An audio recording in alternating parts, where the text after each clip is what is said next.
Single dad was tricked into Christmas blind date, but what she said left him in tears. Before we continue, please tell us, where in the world are you tuning in from? We love seeing how far our stories travel. Marcus Walsh walked into Lakeside Cafe on December 20th, thinking he was meeting someone about his late wife's memorial scholarship fund. But the second he saw the woman in scrubs sitting in the corner booth, the second she looked up and said 5 words that stopped his heart, "Amanda wanted me to find you," he realized he'd been completely set up, and what she told him next would leave him crying in front of a room full of strangers on a Friday night 3 days before Christmas. To understand why those words hit him like a freight train, you need to know what his morning looked like. And honestly, it looked like every morning for the past 2 years. Wake up at 5:30, get his daughter Iris ready for school while she barely said 3 words, then drive to whatever job site Walsh & Sons Construction was working that week. This particular Friday, he was at a residential renovation in the Chicago suburbs, tearing out a kitchen that hadn't been updated since 1985, and his crew was already there when he pulled up in his truck at 6:45. "Morning, boss," his lead guy Danny called out. And Marcus nodded and grabbed his tool belt and got to work, because working meant not thinking, and not thinking meant not feeling. And that's how he'd survived for 730 days since Amanda passed. His phone rang around noon while he was sitting in his truck eating a sandwich that tasted like cardboard, and his best friend Rachel's name popped up on the screen. And he almost didn't answer because Rachel had been on him for months about getting back out there, and he wasn't interested. "Hey, Rach, what's up?" Marcus said with his mouth half full, and Rachel's voice came through way too cheerful for a Friday afternoon. "Remember how Amanda always talked about starting that scholarship fund for underprivileged kids who wanted to go to college?" And Marcus felt his chest get tight because, yeah, he remembered. They talked about it in the hospice bed 2 weeks before she passed, her hand in his while she made him promise he'd do something good with her memory. "Of course I remember," Marcus said, and his voice came out rougher than he meant it to, and Rachel kept going, like she had this all planned out. "Well, I found someone who wants to help make it happen, big donor, but she wants to meet you first." Get a feel for what Amanda's vision was. Marcus wiped sawdust off his jeans and said, "I don't know, Rachel. It's almost Christmas. Iris has her school thing next week. I've got 3 projects wrapping up." And he was listing excuses because the idea of talking about Amanda with a stranger made him want to put his fist through the truck window. Rachel's voice got softer, more persuasive. "It's just coffee, Marcus. 1 hour. Amanda would want this. You know she would." And the guilt card worked like it always did because Rachel was right. Amanda would want the scholarship fund. She'd want her name to mean something beyond a headstone. "Fine, when and where?" Marcus said, and Rachel gave him the details. 7 p.m. tonight at Lakeside Cafe. Her name's Natalie. And Marcus hung up thinking this was just another obligation to check off his list. What Marcus didn't know was that Rachel had made another phone call that same afternoon, this one to Natalie Chen, who was finishing up a 12-hour shift at the hospice care facility where she worked as a nurse. Natalie was sitting in her car in the parking lot completely exhausted when her phone rang, and Rachel's voice came through saying, "Hey, Nat, remember you said we should grab coffee and catch up?" And Natalie rubbed her eyes, thinking she barely remembered having that conversation. "Yes, sure, when were you thinking?" Natalie asked while pulling off her scrubs in the front seat, because she kept a change of clothes in her car for exactly this reason. And Rachel said, "Actually, there's someone I want you to meet, Amanda Walsh's husband, Marcus. He's been struggling, and I thought maybe talking to someone who was there at the end might help him." Natalie's whole body went tense because she remembered Amanda Walsh. Remembered those 6 weeks she'd spent at their house being her primary hospice nurse. Remembered the promise Amanda had made her swear to keep. "Rachel, I don't know if that's appropriate. I was his wife's nurse. There are boundaries." And Natalie was already coming up with reasons to say no because she'd been carrying Amanda's message for 2 years and wasn't sure she was ready to deliver it. Rachel pushed back. "It's been 2 years. He has questions about her final days he won't ask family. Just coffee as a favor to me?" And Natalie felt the weight of that promise she'd made sitting heavy in her chest. "Okay, fine. But just as a friend helping him process, nothing else." And Rachel said, "Of course, tonight at 7, Lakeside Cafe." And Natalie hung up thinking this was going to be the hardest coffee meeting of her entire life. Marcus got to the cafe first at 6:55, because being early was built into his DNA from years of running construction jobs, and he scanned the room looking for someone who seemed like a big donor type. He spotted a woman in the corner booth wearing hospital scrubs and figured maybe she was a doctor with money. Walked over and said, "Natalie, I'm Marcus Walsh," and stuck out his hand. The woman looked up, and her face did this thing where recognition hit her like a slap. And Marcus didn't recognize her at all because 2 years ago, when she'd been in his house taking care of Amanda, he'd barely been functional enough to remember his own name. "Marcus, yes, hi, please sit down," Natalie said, and her voice was shaking just slightly. And Marcus slid into the booth across from her, thinking she seemed nervous for a donor meeting. They did the awkward small talk thing for about 30 seconds before Marcus said, "So Rachel mentioned you're interested in Amanda's scholarship fund." And Natalie's face shifted to confusion. "Scholarship fund? She told me you had questions about Amanda's final days, that you needed to talk to someone who was there." And Marcus felt his stomach drop straight through the floor. "Wait, what? You knew Amanda?" And Natalie nodded slowly. "I was her hospice nurse. I was with her for the last 6 weeks." And Marcus stood up so fast his chair scraped loud against the tile floor, and every head in the cafe turned to look at them. "Rachel set this up?" Marcus's voice came out way too loud and he didn't care. "This isn't about a donation. This is what? A blind date disguised as a business meeting?" And he was grabbing his jacket off the back of the chair, feeling betrayed and furious, and like the walls were closing in. Natalie stood too. "I'm so sorry. I didn't know. If I'd known, I never would have agreed to this." And she looked genuinely upset, which made Marcus feel slightly less angry, but still desperate to get out of there. "It's not your fault. Rachel had no right. I'm sorry you got pulled into whatever this is." And he was heading for the door, weaving between tables. Just needed air and space and to be literally anywhere else. "Marcus, wait!" Natalie's voice cut through the ambient noise of the cafe. "Amanda wanted me to find you." And Marcus stopped dead with his hand on the door handle. His back still turned because if he looked at her, he might actually break down right there. "What are you talking about?" he said without turning around, and Natalie's voice was shaking but determined. "Before she passed, she made me promise something. She said 2 years from now, Christmas week, find Marcus and tell him something for me. She knew you'd shut down, she knew you'd stop living, and she wanted me to deliver a message." Marcus turned around slowly and the entire cafe had gone quiet. Everyone watching this scene unfold like it was dinner theater, and his eyes were already burning with tears he refused to let fall. "She planned this? 2 years ago?" And Natalie nodded, her own eyes wet. "She loved you so much, Marcus. She wanted to make sure you'd be okay. Please sit back down and let me tell you what she said. I've been carrying her words for 2 years."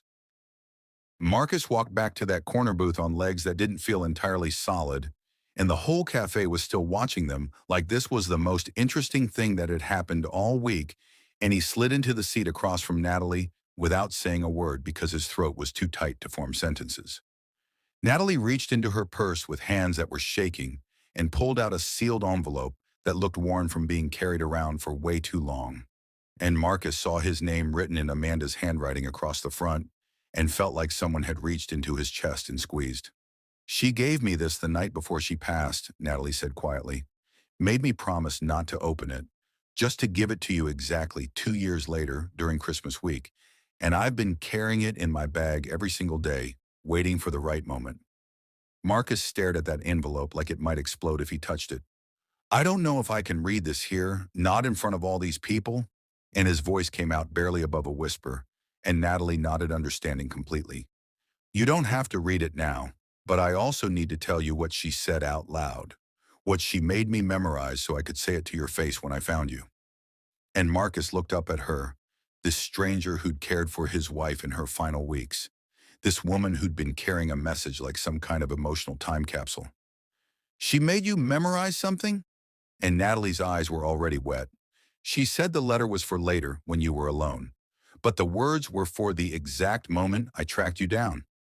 Marcus braced himself, hands flat on the table like he was trying to keep the world from tilting sideways. "Okay, tell me. Tell me what she said."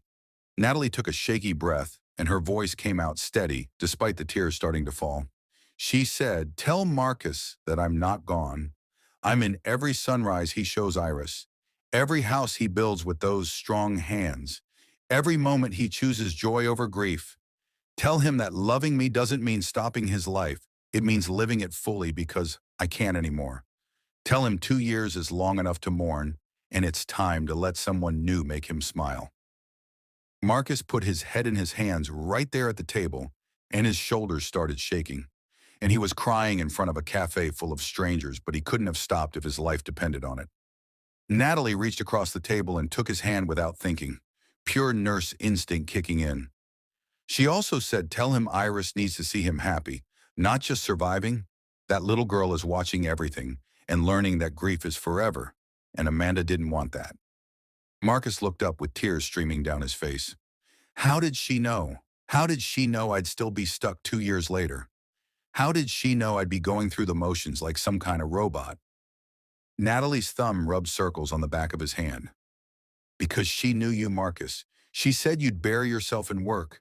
You'd build beautiful homes for other families while your own house stayed frozen in time. You'd put Iris first and yourself never. And she wanted you to know that's not what she wanted for you." The waitress appeared with a whole box of tissues and 2 glasses of water without saying a word. Just set them down and walked away. And Marcus grabbed a handful of tissues and tried to pull himself together. "I haven't decorated for Christmas in 2 years, he said, and the confession came out like he was admitting to a crime. "Iris asks every year and I make excuses. Say we're too busy. Say maybe next year. And she stopped asking because she knows the answer." Natalie squeezed his hand. "Amanda knew that too. That's why she picked Christmas week for me to find you. She said it was your favorite time of year before she got sick, and she wanted you to love it again." Marcus let out this broken laugh. "She thought of everything, didn't she? Planned this whole thing from a hospice bed." "She loved you so much," Natalie said, and her voice cracked. "Those last 6 weeks, all she talked about was you and Iris. How you met in college at some terrible party. How you proposed while you were both covered in paint from renovating your first apartment. How you cried harder than she did when Iris was born." Marcus felt more tears coming. "I can't believe you remember all that." And Natalie smiled through her own tears. "It's hard to forget. She made me promise I'd wait exactly 2 years because she said that's how long you'd need to grieve properly before you'd be ready to hear any of this. And she was very specific about Christmas week because she wanted you to have joy again during the holidays." Marcus's voice came out wrecked. "I don't know if I can do this. She's asking me to move on and I don't know how." Natalie pulled out her phone. "She knew you'd say that. She made me take a video. Do you want to see it, or is this already too much?" Marcus felt his heart pounding so hard it hurt. "There's a video?" And Natalie nodded. "Filmed it 3 days before she passed. Made me swear I wouldn't show you until I delivered the message first." Marcus wiped his face. "Okay, yeah, show me. I need to see her." Natalie pulled up the video on her phone and turned it so they could both see the screen. And there was Amanda in the hospice bed, looking thin but smiling that smile Marcus used to wake up to every morning. "Hi, baby," Amanda's voice came through the tiny speaker. "If you're watching this, it means Natalie found you. And it's been 2 years, and I'm hoping you're doing okay." Marcus made this sound like all the air had been punched out of his lungs. And Amanda kept talking. "I know you, Marcus Walsh. I know you're probably still wearing that ratty Cubs sweatshirt I tried to throw away like 6 times, still eating cereal for dinner, still working yourself to death on job sites because it's easier than dealing with feelings." Marcus was crying so hard he could barely see the screen, and Amanda's voice got softer. "But here's the thing, my love. I didn't marry you so you could stop living when I did. I married you because you built me a life I loved, literally and metaphorically. You built our home with your own hands and filled it with laughter, and Iris deserves to see that version of you, the one who smiles and jokes and makes terrible pancakes on Sunday mornings." Amanda's eyes were wet now too in the video. "So, I'm asking you 2 years later to try. Go on a date, decorate for Christmas, let yourself be happy without feeling guilty. And if Natalie's watching this with you, be nice to her. She's carried this message for 2 years because I asked her to, and she's pretty incredible." Amanda blew a kiss at the camera. "I love you forever, Marcus. Now go live for both of us." and the video ended. Marcus and Natalie were both sobbing at the table, and half the cafe was crying too. Some woman 3 tables over was openly weeping into her pasta, and the waitress brought over more tissues without being asked. They sat in silence for a few minutes, just trying to breathe. And finally, Marcus said, "I'm sorry Rachel tricked you into this. This isn't fair to you. You're just trying to keep a promise, and I'm falling apart." Natalie shook her head. "Actually, I'm glad she tricked me. I've been trying to figure out how to reach you for months. I didn't know how to just show up at your door and say, 'Hey, your wife who passed 2 years ago left you a message.'" They talked for another hour about Amanda's final days, and Marcus asked questions he'd been too scared to ask anyone else. Was she in pain? Was she scared? Did she know how much he loved her? And Natalie answered everything with the honesty of someone who'd been there. She told him about her own story too, how she'd lost her mom to the same illness 5 years ago, how she became a hospice nurse to help families the way she wished someone had helped hers, how Amanda had reminded her that caregivers are people too who need to take care of themselves. Around 9 o'clock, Marcus looked at his phone and realized he'd been there for 2 hours. "I should go. Iris is with my brother, but I need to get home." And they both stood up awkwardly. In the parking lot, Marcus said, "Thank you for keeping your promise to her, for finding me, for all of this."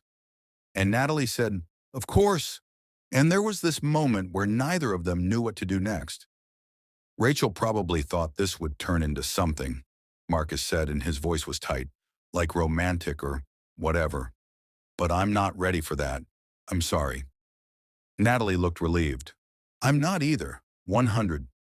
I wasn't looking for a date. I just wanted to deliver the message." And Marcus felt like he could breathe again.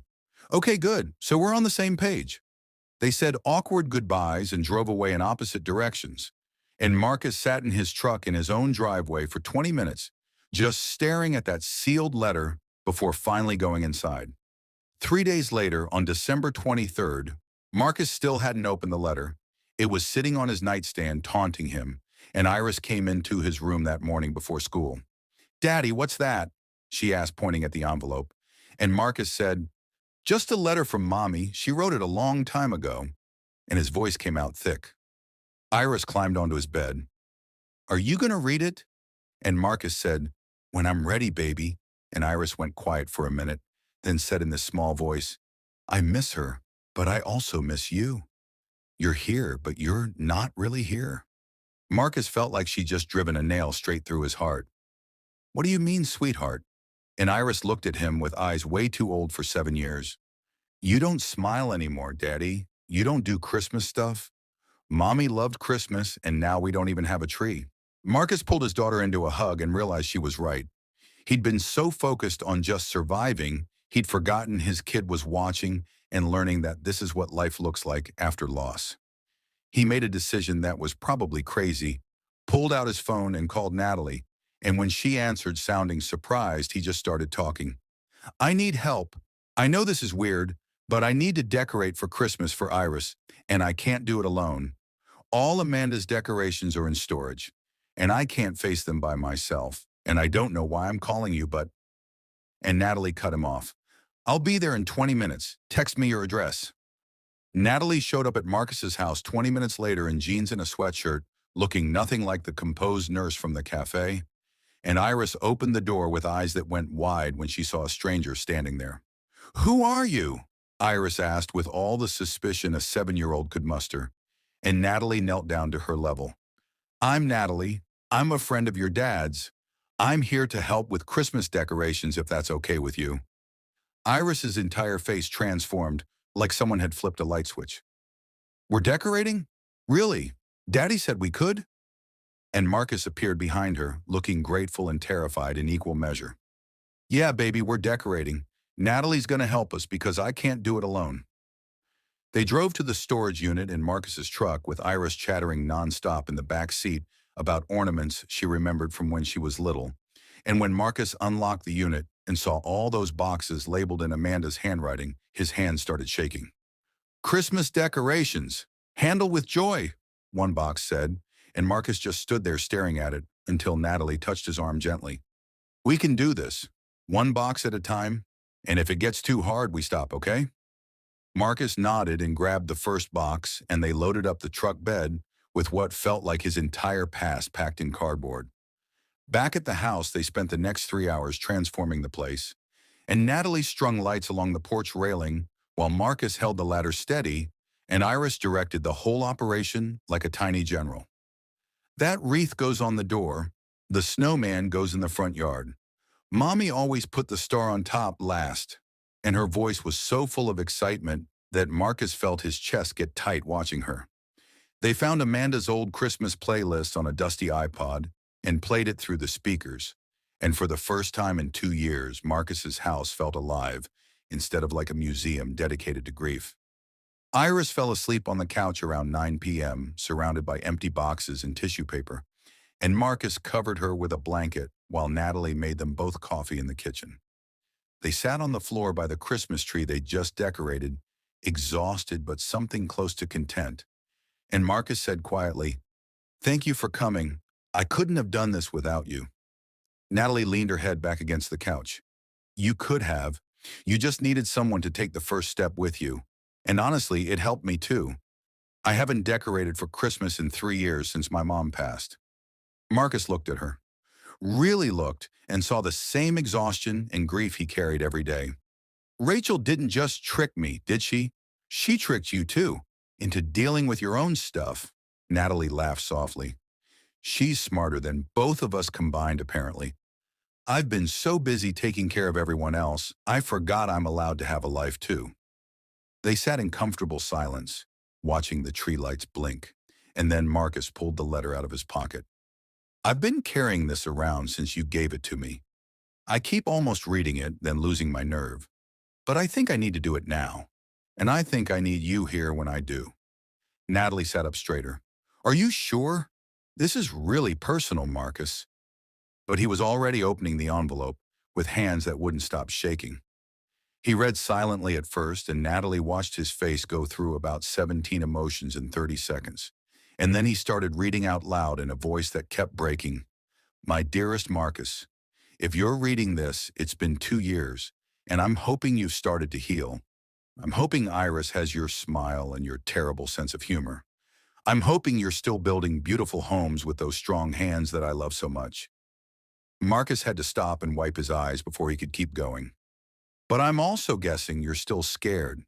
Scared to move on. Scared that loving someone new means forgetting me. So let me be crystal clear. It doesn't. I want you to fall in love again. I want Iris to see you happy with someone who makes you laugh. I want you to have more love in your life, not less." Natalie was crying now too, and Marcus kept reading. "You once told me that love isn't finite, that loving me didn't mean you loved your family less. It meant your heart grew. Remember that. Your heart can grow again." I handpicked Natalie for this because in those final weeks I saw her heart. She's been hurt too. She gives everything to everyone else. She needs someone to see her for once. Marcus looked up at Natalie, who had her hand over her mouth. "She was talking about you. She wanted us to meet. She planned this 2 years ago." Natalie was full on sobbing. "She was pretty incredible." And Marcus nodded. "She really was. And she was also apparently a matchmaker from beyond the grave." And they both laughed through their tears. Marcus finished reading the letter out loud. "All I ask is this. Don't waste the life you have left honoring the life we shared. Live, Marcus. Decorate for Christmas. Go on dates. Marry again if you find the right person. Give Iris a full life, not a memorial. I love you forever, but you have to let me go enough to let someone else in." They sat there on the floor for a long time, just breathing. And finally Marcus said, "I'm terrified of this, of feeling something for someone who isn't her." And Natalie said, "Me too. I've built my whole life around not needing anyone, around being the helper, never the one who needs help." Marcus turned to face her. "What if we just try, like friends first, no pressure, no expectations, just two people who understand grief trying to figure out how to be happy again?" Natalie smiled through her tears. "I'd really like that." 6 months later, Marcus was finishing up a kitchen renovation when his phone rang, and it was Natalie asking if he wanted to grab lunch. And his crew noticed how his whole face changed when he answered. You got it bad, boss, Danny said with a grin. And Marcus didn't even deny it because, yeah, he did. He'd spent the last 6 months slowly, carefully falling in love with someone who understood his past and didn't need him to be over it. They'd been taking it slow, coffee dates and walks and family dinners with Iris, who adored Natalie.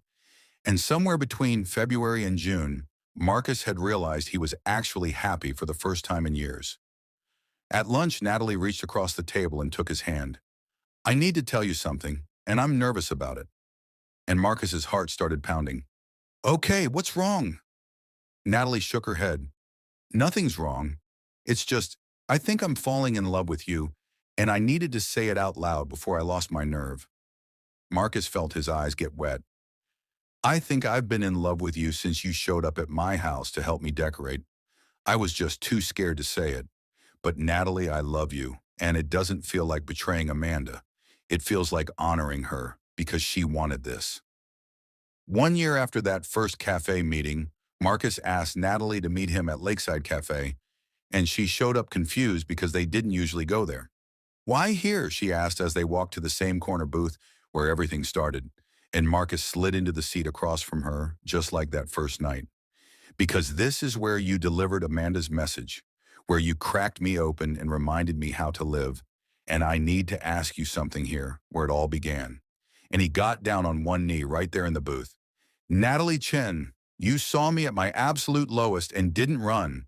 You helped me rebuild my life brick by brick. You love my daughter like she's your own. Will you marry me? Natalie was crying before he even finished. Yes, absolutely. Yes, I can't imagine my life without you two in it. The whole cafe erupted in applause, and the same waitress from a year ago came running over. I was here that night you both cried. I knew you'd end up together. They got married in the spring at a small outdoor ceremony with just family and close friends. And Iris took her job as flower girl so seriously she had a checklist. Marcus's vows were, Amanda taught me that love multiplies, it doesn't divide. Loving you doesn't mean I loved her less. It means my heart grew just like she said it would. Thank you for being patient while I figured that out. And Natalie's were, you taught me that caregivers need care too, that it's okay to let someone see my heart. Amanda left me a gift when she asked me to find you. She gave me a family I didn't know I needed. During the reception, Iris pulled Natalie aside with her serious face on. Are you my mom now? And Natalie knelt down carefully. I'm your Natalie. Your Amanda will always be your mom, and I would never try to replace her, but I'll always be here too. Is that okay with you? Iris thought about it for exactly 3 seconds, then threw her arms around Natalie's neck. That's perfect. Mommy would really like you. The next Christmas, they were all in Marcus and Natalie's house decorating together, and there were photos of Amanda on the mantle right next to their wedding pictures, because you don't erase the past, you honor it while building the future. Iris was teaching Natalie her mom's hot chocolate recipe, and Marcus was attempting to hang lights without Natalie's help and failing spectacularly. And when Natalie walked over to steady the ladder, he looked down at her and said, Thank you for carrying that message, for seeing me when I was invisible. She squeezed his ankle. Thank you for letting me in, for teaching me that my heart could grow too. Sometimes being tricked is the best thing that ever happens to you. Marcus thought he was meeting a donor and walked into a setup that would save his life. Natalie carried a message for 2 years from a dying woman and delivered it to a broken man and ended up healing her own heart in the process. This story is for everyone stuck in grief, thinking they don't deserve happiness, for everyone who needs permission to move forward, for everyone learning that loving again doesn't erase who you lost, it honors them by choosing to keep living. Amanda gave Marcus that permission from a hospice bed, and he took it, and his life grew because of it.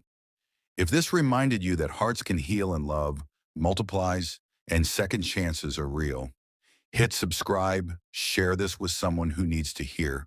It's okay to be happy again. Thanks for being here with us. And remember, the people we lose want us to live fully, not just survive.